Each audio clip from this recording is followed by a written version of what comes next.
کہ رات میں بدل جاتے. اجرکم اللہ.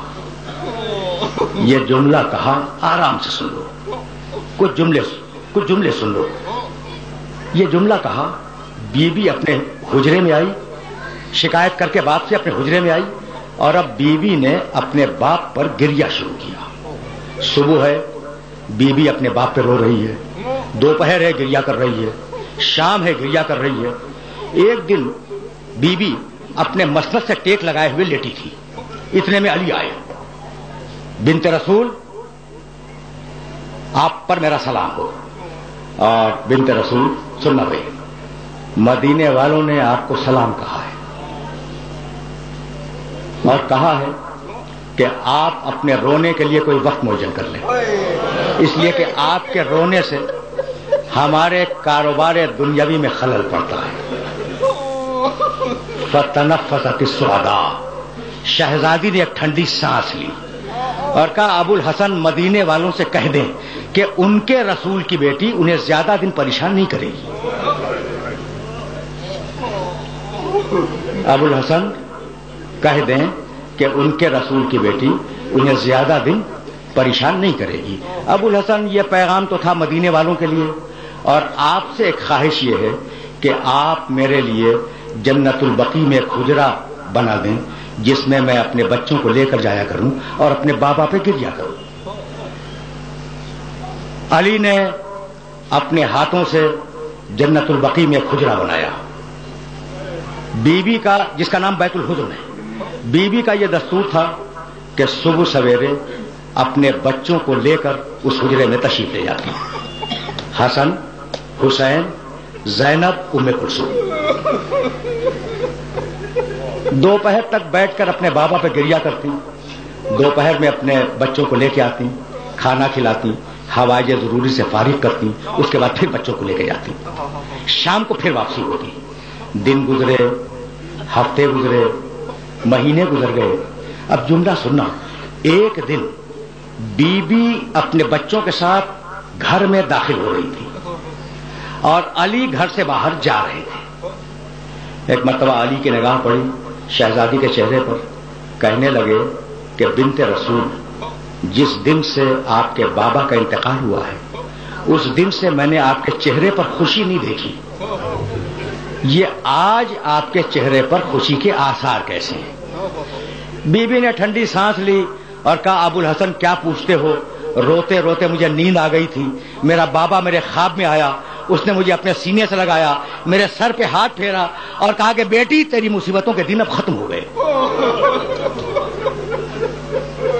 تو ابو الحسن، یہ جو تم چہرے پہ خوشی دیکھ رہے ہو یہ میرے بابا سے ملنے کی خوشی ہے.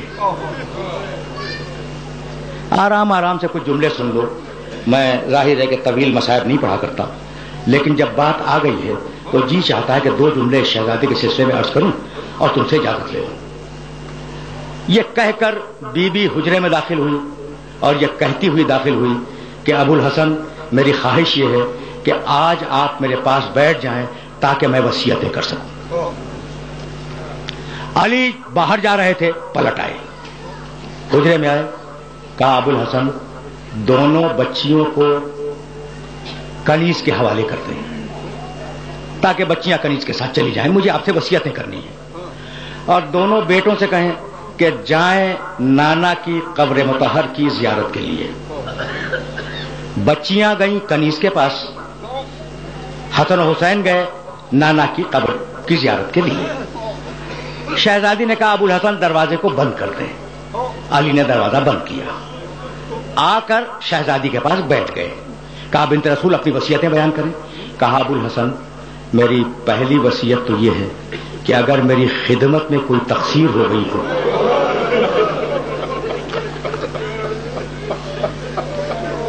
اجرکم اللہ. دیکھو تم نے گریہ کیا اور میری مجلس تمام ہو گئی. ابو الحسن اگر میری خدمت میں کوئی تقصیر ہو گئی ہو تو آپ قیامت کے دن کوئی مواخذہ نہ کیجیے گا، یہی معاف کر دیں. کہا نہیں بی بی، تم سے آج تک کوئی تقصیر نہیں ہوئی، کہا ابو الحسن میری دوسری وصیت یہ ہے کہ میرے مرنے کے بعد میرے چھوٹے چھوٹے بچے یتیم ہوں گے، اگر ان سے کوئی لغزش ہو جائے تو ان سے ڈانٹ کے بات نہ کیجیے گا۔ علی کانپنے لگے، کہا بنت رسول تمہارے بچے صاحبان تطہیر ہیں، ان سے کسی غلطی کا امکان نہیں ہے۔ کہا ابو الحسن میری تیسری وصیت یہ ہے کہ میرا جنازہ رات کی تاریکی میں اٹھایا جائے اور میرے دشمنوں کو میرے جنازے میں شرکت کی اجازت نہ دی جائے۔ اور ابو الحسن میری چوتھی اور آخری وصیت یہ ہے کہ میرے دفن کرنے کے بعد مجھے بھول نہ جانا، کبھی کبھی میری قبر پر سلام کے لیے آتے رہنا۔ اجرکم اللہ۔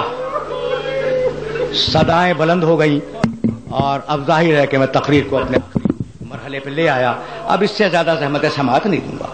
علی نے وصیتیں قبول کی۔ ایک مرتبہ علی نے رو کے کہا کہ بنت رسول تمہاری وصیتیں تو میں نے قبول کی، لیکن اب میری بھی کچھ وصیتیں ہیں، انہیں قبول کرو۔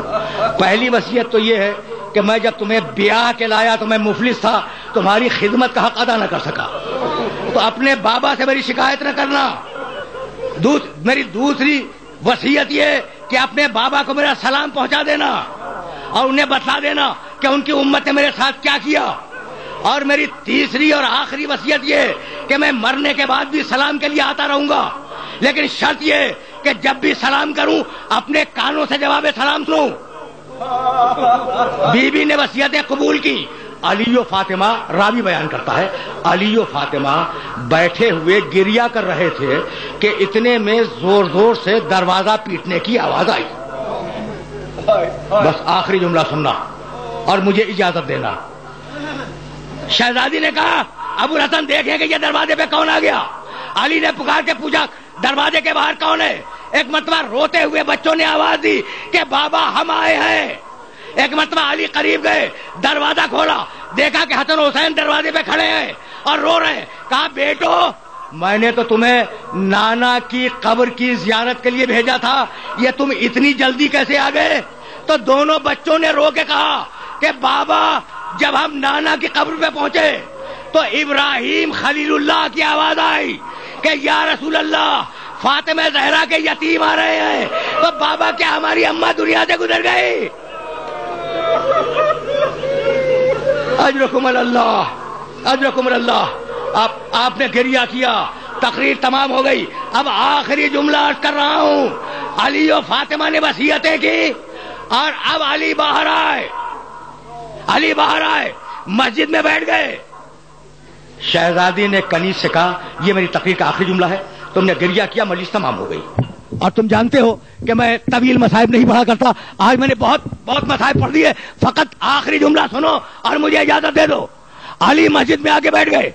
بی بی نے کنیز سے کہا کہ میں اب حجرے کو بند کر رہی ہوں، جب تک ذکر الہی کی آواز آتی رہے اس وقت تک سمجھنا کہ میں زندہ ہوں، اور جب ذکر الہی کی آواز بند ہو جائے تو جا کر علی کو اطلاع دے دینا۔ کنیز دروازے کے باہر بیٹھ گئی۔ ایک مرتبہ ذکر الہی کی آواز بند ہوئی، کنیز دوڑتی ہوئی مسجد میں آئی، ہمت نہیں ہے کہ علی سے کچھ کہہ سکے۔ ایک مرتبہ کنیز نے سر سے چادر کھینچی اور علی کے قدموں پہ ڈال دی اور کہا مولا انا للہ و انا الیہ راجعون، انا للہ و انا الیہ راجعون۔ فقط دو جملے، فقط دو جملے۔ اجرکم اللہ، اجرکم اللہ۔ تم نے گریہ کیا، مجلس اپنے آخری مرحلے میں داخل ہو گئی۔ علی آئے، غسل دیا، کفن پہنایا، جنازہ تیار کیا۔ یہ ہے میری تقریر کا آخری جملہ۔